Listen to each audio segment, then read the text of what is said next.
오늘 밀라노 경기장에서 믿기 힘든 장면이 나왔습니다. 금메달 후보가 막판 30m에서 폭발적인 가속을 보여주며 올림픽 신기록을 갈아치웠습니다. 경기 직후 기자들이 비결을 묻자 그는 뜻밖의 대답을 남겼습니다. 어젯밤 선택이 오늘을 만들었습니다.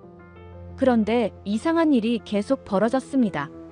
다른 나라 선수들도 같은 말을 하기 시작한 겁니다. 미국 선수, 독일 선수, 프랑스 선수까지 입을 모았습니다. 어젯밤 그 선택 때문입니다. 지금 선수촌 분위기가 심상치 않습니다. 도대체 어젯밤 무슨 일이 있었던 걸까요? 그 선택의 중심에는 대한민국이 있었습니다. 지금부터 그 놀라운 이야기를 시작합니다. 결승 전날 선수는 물 한 모금도 함부로 안 마십니다. 배탈이라도 나면 4년 노력이 물거품이니까요. 그런데 밀라노에서 그 철칙이 깨졌습니다. 금메달 후보가 한국 식당 앞에서 이렇게 말했거든요. 테이블은 필요 없습니다. 서서 먹고 가겠습니다. 도대체 뭐가 있길래 저렇게까지 하는 겁니까? 저는 마이클 스톤입니다. 20년간 올림픽 현장에서 선수들 식단을 분석해온 전문가죠. 제 경험상 메달은 운이 아니라 철저한 준비에서 나옵니다. 그런 제가 이번 밀라노에서 상식을 뒤엎는 장면을 목격했습니다. 사건은 남자 스피드 스케이팅 결승 하루 전 저녁에 벌어졌습니다. 선수촌 식당가는 적막했습니다. 내일이 결승인 선수들은 방에서 두문불출하죠. 혹시 모를 컨디션 난조를 피하려고 팀에서 준비한 퍽퍽한 에너지바만 씹으며 버티는 시간이거든요. 저 역시 제가 담당하는 유럽팀 마지막 점검을 마치고 숙소로 돌아가던 길이었습니다. 그런데 한국 선수단 전용 식당 앞에서 걸음이 멈췄습니다. 믿을 수 없는 얼굴이 서 있었거든요. 이번 대회 가장 강력한 금메달 후보, 세계 랭킹 1위 선수였습니다. 유럽의 자존심이라 불리는 그가 통역 한 명만 대동한 채 한국 식당 입구에서 보안 요원과 실랑이를 벌이고 있었습니다. 오늘 저녁 딱 한 끼만 부탁드립니다. 제 귀를 의심했습니다. 내일이 결승인데요. 평소 먹던 것도 조심해야 할 판에 남의 나라 식당에서 밥을 달라고요? 한국 측 관계자는 당연히 거절했습니다. 죄송합니다만 규정상 한국 선수단 외에는 불가능합니다.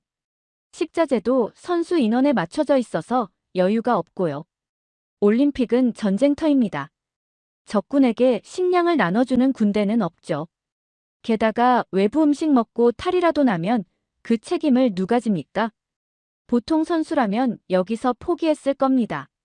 거절당하는 모습을 누가 볼까봐 모자를 눌러쓰고 도망치듯 자리를 떴겠죠. 그런데 그는 달랐습니다. 물러서기는커녕 관계자 앞에서 한 발 더 다가섰습니다. 그리고 믿을 수 없는 말을 던졌죠. 자리가 부족하다면 테이블은 필요 없습니다. 저 구석에서 서서 먹고 바로 나가겠습니다. 순간 복도가 얼어붙었습니다. 지나가던 다른 나라 코치들도 걸음을 멈추고 수군거렸습니다. 저 역시 그 자리에 못 박힌 듯 서 있었죠. 세계 1위입니다. 어딜 가나 최고 대우를 받는 슈퍼스타입니다. 그런 선수가 고작 밥 한 끼 때문에 서서 먹겠다고 자청한 겁니다. 이게 말이 됩니까? 그의 표정을 봤습니다. 장난이 아니었습니다. 단순히 배고픈 사람의 눈빛이 아니었습니다. 그건 마치 물에 빠진 사람이 지푸라기를 잡는 듯한 절박함이었죠.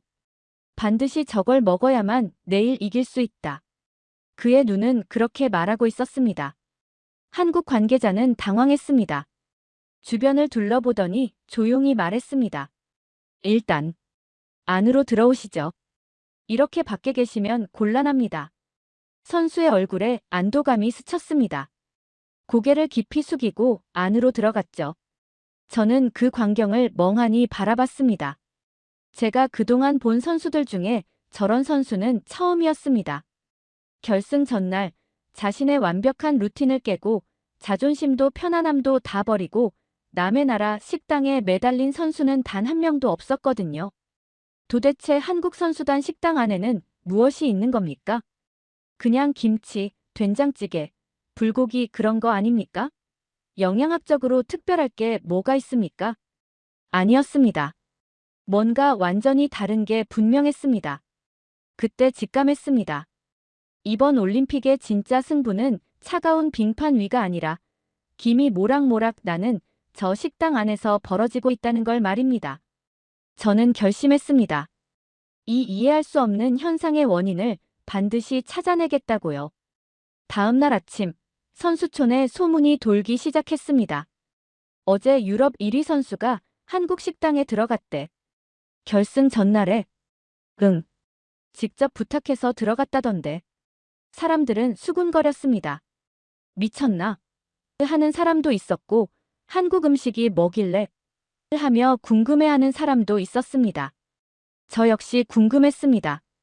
아니, 불안했습니다. 만약 저 선수가 오늘 결승에서 컨디션 난조를 보이면 어떻게 되는 겁니까? 어제 한국 음식 때문이라는 소문이 퍼질 겁니다. 하지만 반대로 만약 저 선수가 오늘 금메달을 따면 그때는 전 세계가 물을 겁니다. 한국 식당에 도대체 뭐가 있길래? 그날 밤 저는 제 수첩에 이렇게 적었습니다. 밀라노 결승 전날. 세계 1위가 한국 식탁을 원했다. 이유는 모른다. 하지만 이 질문의 답을 찾는 것이 이번 대회에서 내가 해야 할 가장 중요한 임무다. 오늘은 남자 쇼트트랙 1000m 준준 결승과 여자 컬링 예선이 있는 날이죠. 경기장은 아침부터 북적였습니다. 하지만 제 눈은 빙판이 아니라 관중석 구석을 향해 있었습니다. 어제 저녁 한국 식당에서 서서 밥을 먹고 간 그 유럽 선수가 거기 앉아 있었기 때문입니다. 그의 경기는 아직 3일이나 남았습니다. 보통 결승을 앞둔 선수는 숙소에 틀어박혀 있을 텐데 그는 여유롭게 경기장을 구경하고 있었습니다. 표정이 완전히 달라져 있었습니다. 며칠 전까지만 해도 예민해서 말도 못 걸던 사람이었는데 오늘은 얼굴에 화색이 돌더군요. 마치 푹 자고 일어난 사람처럼 눈빛이 맑았습니다.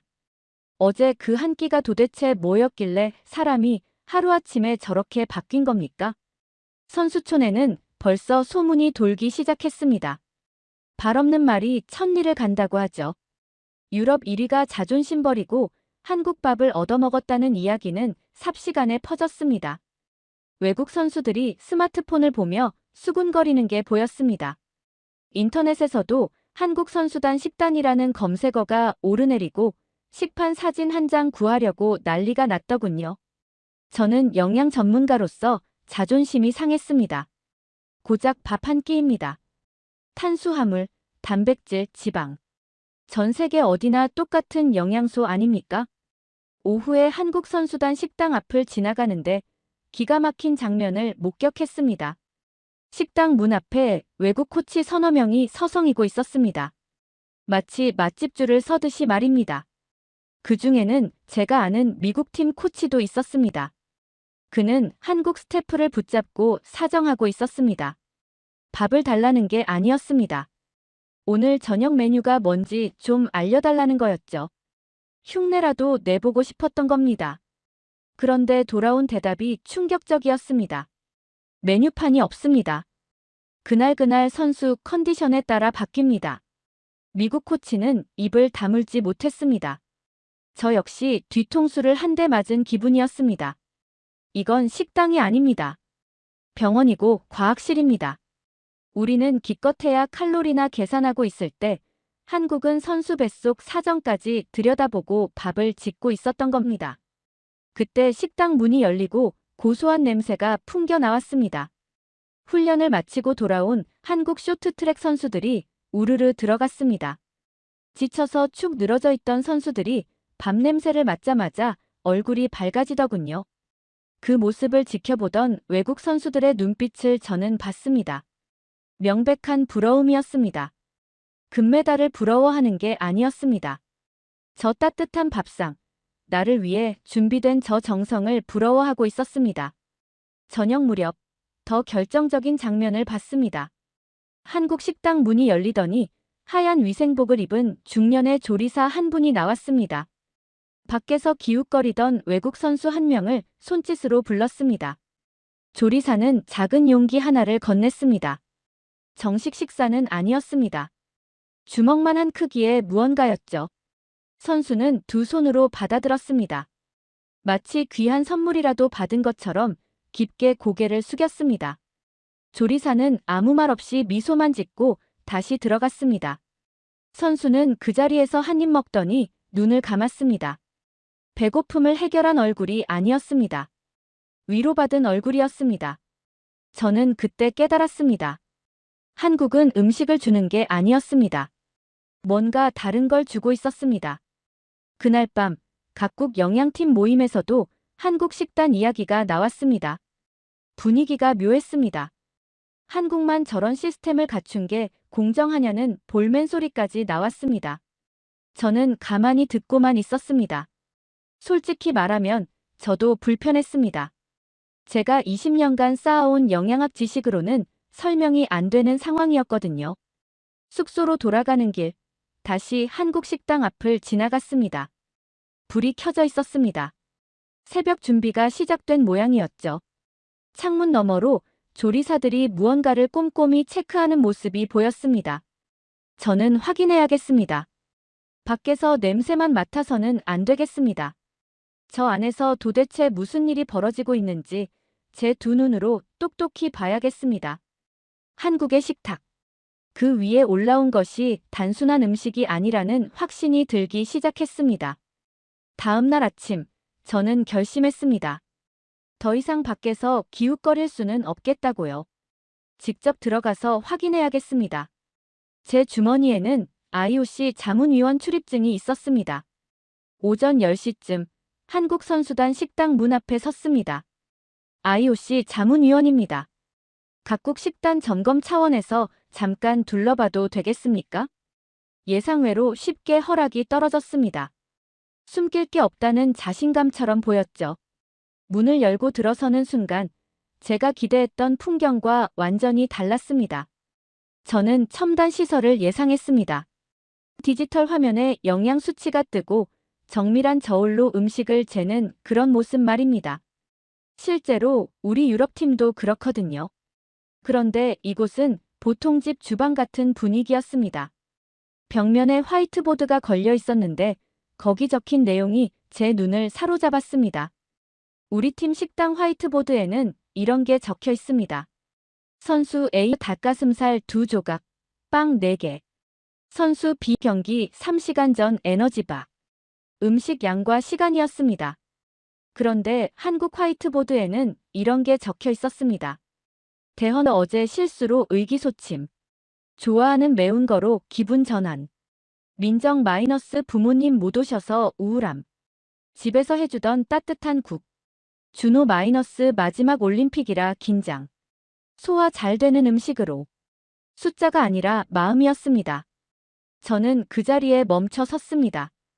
우리는 선수를 기계로 봤습니다. 연료 넣으면 성능 나오는 기계로요. 하지만 한국은 선수를 사람으로 보고 있었습니다. 식사 시간이 되자 선수들이 들어왔습니다. 한 선수가 들어오자 조리사가 그 앞에 빨간 찌개를 놓아줬습니다. 선수는 한 숟가락 떠먹더니 이마에 땀이 맺혔습니다. 매운 음식이었죠. 저는 이해할 수 없었습니다. 경기를 앞둔 선수에게 매운 음식을 우리 같으면 절대 안 줍니다. 자극적인 건 위험하니까요. 그런데 신기하게도 그 선수의 표정이 밝아지더군요. 매운 국물 한 숟가락이 스트레스를 날려버린 모양이었습니다. 다른 선수가 들어왔습니다. 어제 한국 밥을 먹었던 외국 선수였습니다. 표정이 어두웠습니다. 조리사가 그 앞에 따뜻한 국을 놓았습니다. 선수는 한 모금 마시더니 눈을 감았습니다. 고향에서 먹던 따뜻한 수프가 생각났는지 어깨에 힘이 빠지더군요. 점심시간이 거의 끝날 무렵 한 선수가 헐레벌떡 뛰어왔습니다. 훈련이 길어져 늦은 모양이었습니다. 우리 식당이었다면 남은 음식이나 줬을 겁니다. 그런데 조리사는 냄비에 국을 다시 끓였습니다. 밥도 새로 퍼주더군요. 저는 충격을 받았습니다. 단 한 명을 위해 다시 불을 켜다니요. 그때 하얀 위생복을 입은 중년의 조리장님이 제게 다가왔습니다. 다 보셨어요? 저는 조심스럽게 물었습니다. 하나 여쭤봐도 될까요? 왜 이렇게까지 하십니까? 조리장님은 잠시 생각하더니 웃으며 대답했습니다. 우리나라에서 밥은 그냥 음식이 아니에요. 정이거든요. 엄마가 아들한테 밥 먹었냐고 물어보는 건 배고프냐는 뜻이 아니에요. 너 잘 지내니? 힘든 거 없니? 그런 뜻이죠. 저는 말문이 막혔습니다. 애들이 여기 와서 매달 따는 것도 중요하지만 건강하게 집에 돌아가는 게 더 중요해요. 그래서 우리는 밥을 해요. 배를 채우는 게 아니라 마음을 채우는 거죠. 그녀가 작은 종이컵에 따뜻한 차를 담아왔습니다. 대추와 생강 냄새가 났습니다. 한 모금 마셨습니다. 달콤하면서도 따뜻한 기운이 온몸으로 퍼졌습니다. 이제야 알 것 같았습니다. 왜 세계 1위 선수가 자존심을 버리고 한국 식당을 찾았는지. 서양의 스포츠 과학은 선수에게 최적의 연료를 공급합니다. 하지만 한국은 선수에게 최적의 위로를 공급하고 있었습니다. 식사가 끝나고 선수들이 나갈 때 조리사들이 한 명씩 눈을 맞추며 인사했습니다. 그중 한 조리사가 혼잣말처럼 중얼거렸습니다. 오늘은 이 정도면 우리 애들 버틸 거야. 우리 애들. 저는 20년간 수천 명의 선수를 봤지만 조리사가 선수를 우리 애들이라고 부르는 건 처음 봤습니다.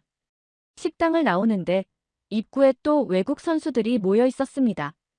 그들의 눈빛을 봤습니다. 배고픈 사람의 눈이 아니었습니다. 외로운 사람의 눈이었습니다. 게시판에 새로운 공지가 붙었습니다. 외부인 출입 절대 금지. 적발시 강력 조치.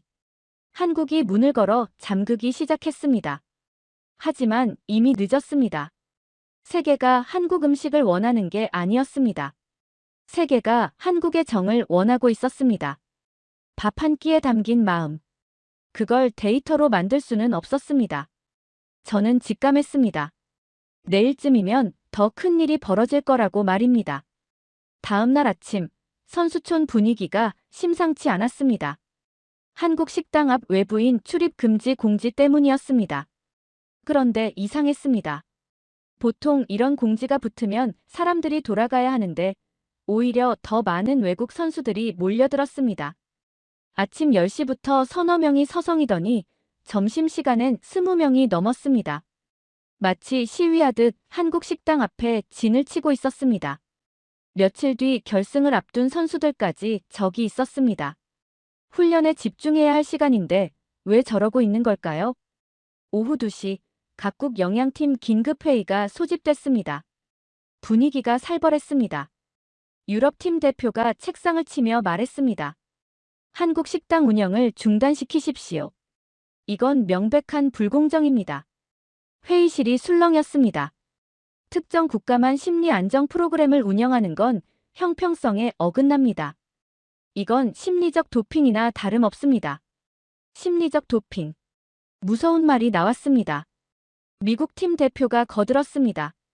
모든 선수에게 개방하거나 아예 폐쇄하십시오. 아니면 공식 제소하겠습니다. 한국 대표의 표정이 굳어졌습니다.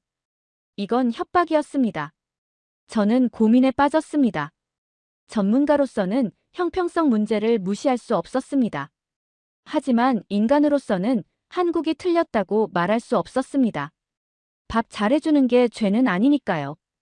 결국 한국 식당에 대한 감시 강화와 운영 방식 조사를 시작하겠다는 결론이 내려졌습니다.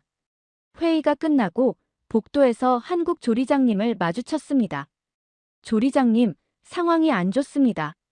식당 문을 닫으라는 말까지 나왔습니다. 그녀의 표정은 의외로 담담했습니다. 상관없어요.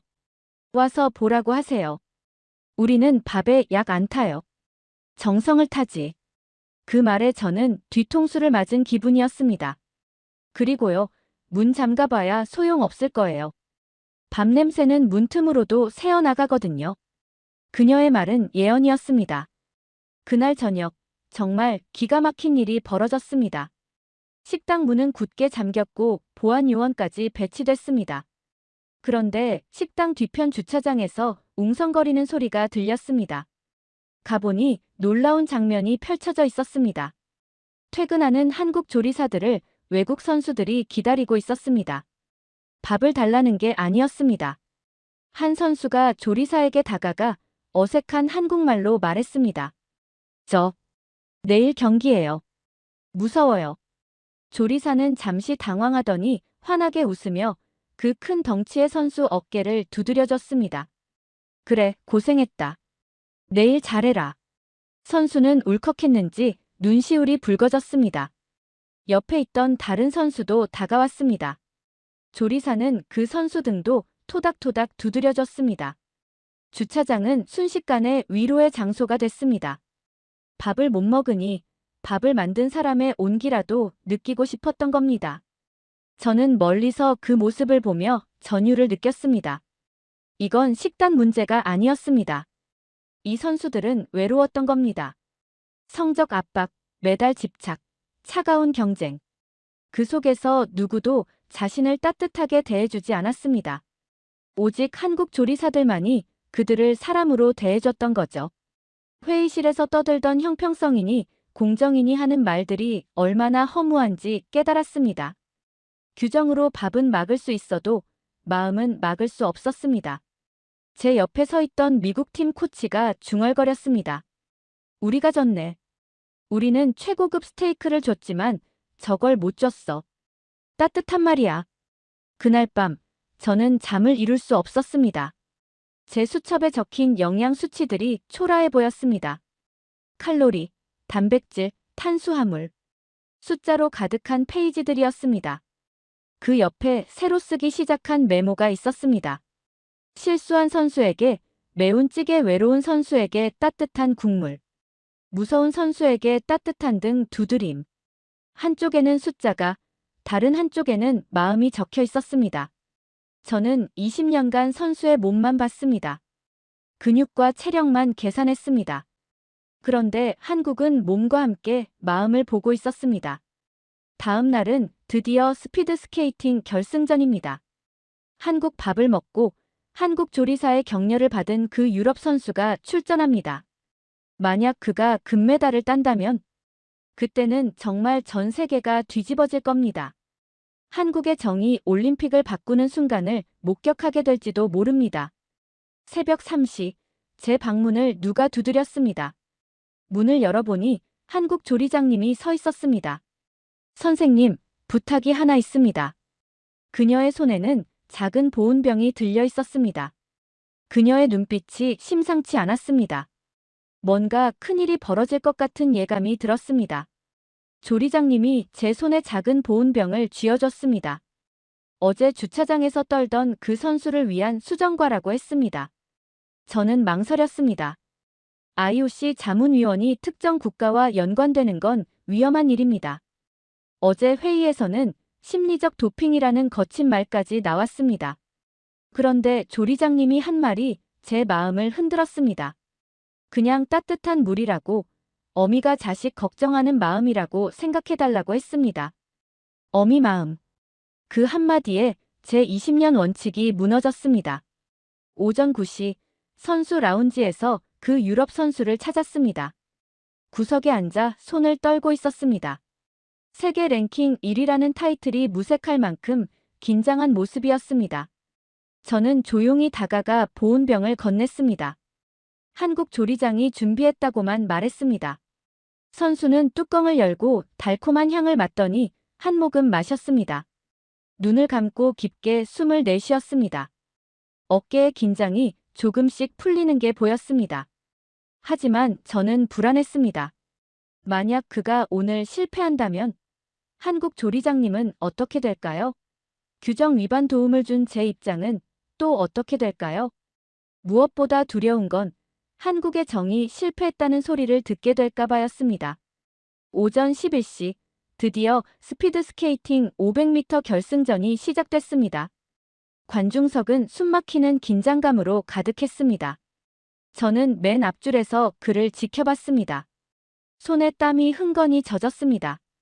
출발선에 선 그의 표정을 봤습니다. 어제 주차장에서 무서워하던 모습은 온데간데 없었습니다. 차분하면서도 단단한 눈빛이었습니다. 총성이 울렸습니다. 그는 폭발적으로 튀어나갔습니다. 첫 100m 기록이 전광판에 찍혔습니다. 이번 대회 최고 기록이었습니다. 관중석에서 환호성이 터져 나왔지만 저는 숨을 죽이고 지켜봤습니다. 진짜 승부는 후반부니까요. 코너를 돌 때마다 얼음 조각이 튀어올랐습니다. 그는 흔들리지 않았습니다. 오히려 속도가 점점 빨라졌습니다. 마지막 바퀴. 보통 체력이 떨어지는 구간입니다. 저는 주먹을 꽉 쥐었습니다. 제발 무너지지 마라. 그런데 믿을 수 없는 일이 벌어졌습니다. 그가 더 빨라진 겁니다. 마치 누군가 뒤에서 밀어주는 것처럼 그는 결승선을 향해 질주했습니다. 기록판이 멈췄습니다. 34.32초. 올림픽 신기록이었습니다. 경기장이 떠나갈 듯한 함성으로 뒤덮였습니다. 저는 그 자리에서 주저앉을 뻔했습니다. 안도감과 전율이 동시에 밀려왔습니다. 그런데 다음 순간이 더 놀라웠습니다. 그는 코치진의 축하를 뒤로 미룬 채 관중석을 향해 달려왔습니다. 정확히 한국 선수단이 앉은 자리를 향해서 말입니다. 그리고 세계가 지켜보는 가운데 금메달리스트가 한국 선수단을 향해 깊게 고개를 숙였습니다. 한 번이 아니라 여러 번 정중하게 인사했습니다. 관중들이 술렁였습니다. 카메라들이 일제히 그 장면을 잡았습니다. 전 세계로 생중계되는 화면에 이 믿을 수 없는 모습이 송출됐습니다. 저는 온몸에 전율이 흘렀습니다. 이건 단순한 승리가 아니었습니다. 그 순간 저는 깨달았습니다. 우리는 기계처럼 금메달을 쫓았지만 한국은 사람을 챙겨서 금메달을 만들었습니다. 경기 후 인터뷰에서 기자들이 몰려들었습니다. 선수는 땀을 닦으며 마이크 앞에 섰습니다. 그가 한 말은 단 한 문장이었습니다. 이번 금메달 반은 한국 어머니들 덕분이라고 했습니다. 더 이상의 설명은 없었습니다. 그 한 문장으로 충분했습니다. 현장이 침묵에 빠졌습니다. 이어서 기자들이 질문을 쏟아냈지만 선수는 미소만 지었습니다. 그날 밤 저는 한국 식당 쪽을 바라봤습니다. 여전히 불빛이 환하게 켜져 있었습니다. 세계가 환호하는 이 순간에도 그들은 묵묵히 내일 경기할 선수들을 위해 국을 끓이고 있을 겁니다. 이제 더 이상 막을 수 없습니다. 문틈으로 새어나간 따뜻한 마음이 올림픽이라는 거대한 벽을 넘어버렸습니다. 저는 제 수첩을 펼쳤습니다. 20년간 쌓아온 영양학 데이터들이 빼곡히 적혀 있었습니다. 하지만 오늘 본 것은 그 어떤 데이터에도 없었습니다. 어미 마음, 따뜻한 물 한 잔, 등을 두드려주는 손길. 그게 금메달을 만들었습니다. 제 노트 마지막 페이지에 이렇게 적었습니다. 숫자는 몸을 움직이게 하지만 마음을 움직이는 건 밥상에서 시작될 수 있다고 말입니다. 그리고 조용히 덧붙였습니다. 오늘 금메달에는 한국의 손이 함께 올라가 있었다고요. 다음 날 아침, 선수촌이 완전히 뒤집혔습니다. 어제 금메달리스트의 인터뷰가 전 세계로 퍼져나갔습니다. 한국 어머니들 덕분이라는 그 한 문장이 폭탄이 됐습니다. 각국 방송사 카메라들이 한국 식당 앞에 진을 쳤습니다. 기자들이 마이크를 들고 중계하고 있었고 외국 선수들은 더 이상 숨어서 기웃거리지 않았습니다. 당당하게 줄을 서기 시작했습니다. 오후 2시 IOC 긴급 브리핑이 열렸습니다. 며칠 전까지만 해도 한국을 규제하겠다던 분위기가 완전히 바뀌었습니다. 금메달리스트가 공식 감사를 표한 마당에 이제 와서 한국 식당을 막는다면 전 세계적 비난을 받을 게 뻔했습니다. 결국 대변인은 애매한 답변만 내놨습니다. 각국 선수단 운영은 자율에 맡긴다는 원론적 이야기였습니다. 사실상 한국의 승리였습니다. 브리핑이 끝나고 복도에서 미국 팀 영양 담당자를 만났습니다. 10년 넘게 알고 지낸 동료였는데 표정이 씁쓸했습니다. 그는 솔직하게 물었습니다. 도대체 한국이 뭘 다르게 하는 거냐고요. 자신들도 최고 셰프의 최상급 식재료를 쓰는데 왜 선수들은 한국만 부러워하느냐는 겁니다. 저는 잠시 고민하다 이렇게 대답했습니다. 우리는 선수에게 먹으라고 하지만 한국은 먹었니라고 묻는다고요. 우리는 연료를 주입하지만 한국은 안부를 묻는다고 했습니다. 그는 한동안 말을 잇지 못했습니다. 저녁이 되자 더 큰 변화가 일어났습니다. 다른 나라 선수단 식당들이 바뀌기 시작한 겁니다. 독일팀 식당 입구에 조리사가 나와서 들어오는 선수들에게 인사를 건네더군요. 평소에는 주방 안에만 있던 사람이었습니다. 일본 팀은 메뉴에 집에서 자주 먹던 국이라는 설명을 붙였고 이탈리아 팀은 할머니의 레시피라는 문구를 넣었습니다. 모두가 한국을 따라하고 있었습니다. 최첨단 시설이나 고급 재료보다 중요한 게 있다는 걸 깨달은 겁니다. 저는 한국 식당 앞을 다시 찾았습니다. 게시판에 붙어있던 외부인 출입 금지 공지는 어느새 사라져 있었습니다. 대신 작은 안내판이 서 있었습니다. 따뜻한 차 한 잔 드시고 가세요. 식당 앞에는 큰 보온통이 놓여 있었고 종이컵이 수북이 쌓여 있었습니다. 외국 선수들이 3-3-5 모여 차를 마시고 있었습니다. 수정과였습니다. 달콤하고 알싸한 향이 퍼졌습니다. 선수들의 얼굴에 미소가 번졌습니다. 한국은 문을 걸어 잠그지 않았습니다. 오히려 차를 내놨습니다.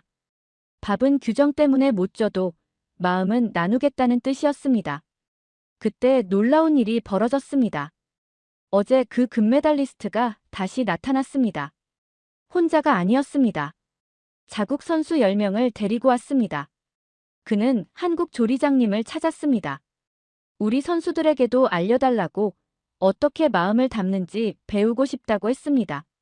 조리장님은 잠시 당황하더니 환하게 웃으며 그들을 주방으로 초대했습니다.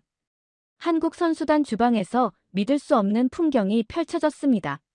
세계 최고의 선수들이 앞치마를 두르고 한국 조리사들에게 김치찌개 끓이는 법을 배우고 있었습니다. 조리장님이 말했습니다. 중요한 건 레시피가 아니라고 마음이라고 했습니다. 이 국을 먹을 사람을 생각하며 끓이면 맛이 달라진다고 했습니다. 선수들은 고개를 끄덕이며 진지하게 메모했습니다. 저는 그 장면을 보며 전율을 느꼈습니다. 세계가 한국의 제자가 되는 순간이었습니다. 한국은 세계 스포츠의 기준을 바꿨습니다. 가장 빠른 것, 가장 강한 것만 추구하던 올림픽에 새로운 가치를 심었습니다. 사람을 먼저 챙기는 것. 그게 결국 최고의 성적을 만든다는 것을 증명했습니다. 저는 이제 선수를 숫자로만 보지 않게 됐습니다. 한국이 저를 바꿨습니다. 그날 밤, 저는 IOC 제출용 보고서를 간단히 작성했습니다. 핵심만 적었습니다. 이번 대회에서 가장 강력한 에너지는 탄수화물이 아니라 위로였다고요. 숫자는 사람을 뛰게 하지만 마음은 사람을 날게 한다고 썼습니다.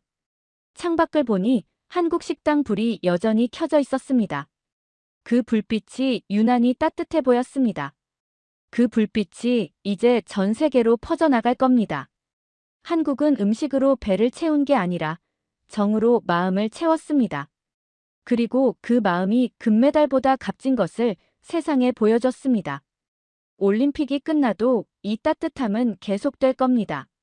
세계 곳곳에서 한국의 제자들이 후배들에게 마음을 담아 밥을 지어줄 테니까요. 올림픽 마지막 날 밤이었습니다. 내일이면 모든 선수들이 각자의 나라로 돌아갑니다.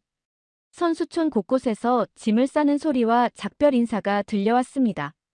저는 마지막 산책을 하며 한국 식당 앞을 지났습니다. 여전히 불이 켜져 있었습니다. 마지막 순간까지 누군가를 챙기고 있는 모양이었습니다. 문 앞에 외국 선수들이 모여 있었습니다. 손에는 작은 선물 상자들을 들고 있었습니다. 자국에서 가져온 기념품들이었습니다. 조리장님이 나와서 선물을 하나씩 받으며 선수들과 포옹을 나눴습니다. 국적도 언어도 다르지만 그 순간만큼은 가족 같았습니다. 한 선수가 서툰 한국말로 말했습니다. 고맙습니다. 잊지 않겠습니다. 저는 멀리서 그 광경을 보며 가슴이 뜨거워졌습니다. 이게 한국이 만든 기적이었습니다. 다음 날 오전, IOC 본부에 최종 보고서를 제출했습니다. 담당자가 제 보고서를 읽더니 놀란 표정을 지었습니다. 한국 모델을 차기 올림픽 권장 사례로 제안한다는 내용이었습니다. 저는 20년 경력을 걸고 이 보고서를 썼다고 말했습니다. 오후 폐막식에서 IOC 위원장이 특별한 언급을 했습니다. 이번 대회에서 선수 케어의 새로운 가능성을 발견했다고 한국의 운영 방식을 주목하고 있다고 발표했습니다. 관중석에서 환호가 터져 나왔습니다. 한국 조리사들이 서로 얼싸안고 기뻐했습니다. 폐막식이 끝나고 저는 한국 식당을 마지막으로 찾았습니다. 조리장님이 저를 반갑게 맞아줬습니다. 저는 조심스럽게 부탁했습니다. 혹시 집에 가져갈 레시피가 있을까요? 제 나라 선수들에게도 이 마음을 나눠주고 싶다고 했습니다. 조리장님은 잠시 절 보다가 조용히 말했습니다. 레시피는 종이에 안 적혀요. 그냥 한 가지만 기억하세요. 내 새끼라고 생각하고 밥을 주면 그게 다예요. 저는 더 이상 할 말이 없었습니다. 그 말이면 충분했습니다. 떠나기 전 조리장님이 작은 보자기에 싼 무언가를 건넸습니다. 김치와 고추장이었습니다. 집에 가서 드세요. 외국 음식만 드시면 속 쓰리실 거예요. 마지막 순간까지 누군가를 챙기는 모습이었습니다. 공항으로 가는 차 안에서 저는 생각했습니다. 이번 밀라노에서 진짜 변한 사람은 저 자신일지도 모른다고 말입니다. 앞으로 저는 선수들에게 다른 질문을 할 겁니다. 오늘 몇 칼로리 섭취했습니까가 아니라 오늘 밥은 맛있었습니까? 라고 물을 겁니다. 스위스로 돌아온 뒤 놀라운 소식들이 들려왔습니다. 영국의 한 축구팀이 식당을 개편해서 선수 이름을 부르며 식사를 제공하기 시작했다는 겁니다. 미국 농구팀도 한국식 케어 시스템 도입을 검토한다고 했습니다. 한국이 시작한 작은 변화가 전 세계로 퍼져나가고 있었습니다. 며칠 뒤 한국에서 편지가 도착했습니다. 조리장님이 보낸 것이었습니다. 말린 대추 한 봉지와 함께 삐뚤빼뚤한 글씨로 쓴 편지가 들어 있었습니다. 마이클 선생님, 잘 지내시죠? 머리 많이 쓰시는 분이라 피곤하실 텐데 차 끓여 드세요. 올림픽이 끝난 지 한 달이 지났는데도 저를 챙기고 있었습니다. 저는 대추차를 끓이며 답장을 썼습니다. 20년간 영양학을 공부했지만 조리장님께 배운 것이 더 많다고 적었습니다. 세상에서 가장 완벽한 영양소는 사랑이라는 걸 배웠다고 썼습니다. 제 책상 위에는 한국에서 온 말린 대추가 놓여 있습니다. 이 작은 열매가 저에게 가르쳐 줍니다. 사람을 살리는 건 거창한 기술이 아닙니다. 따뜻한 말 한마디, 정성 담은 차 한 잔, 그리고 진심이 담긴 밥 한 끼입니다. 한국은 그걸 알고 있었습니다.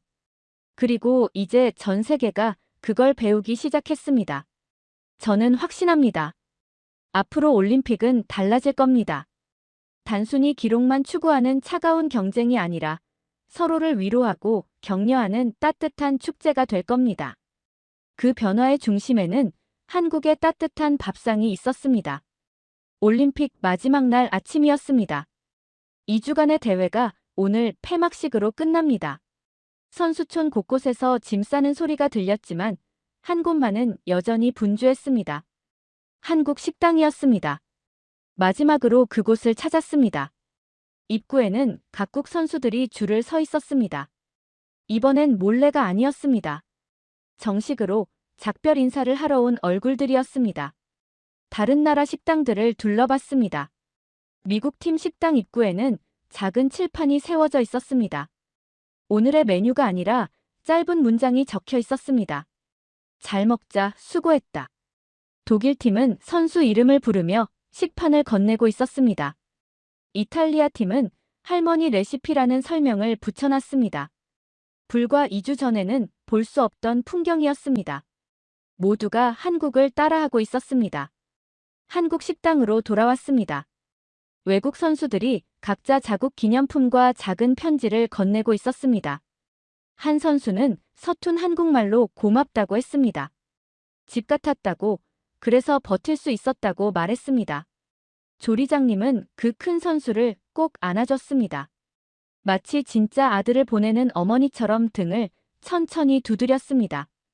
오후 2시 IOC에서 발표가 있었습니다.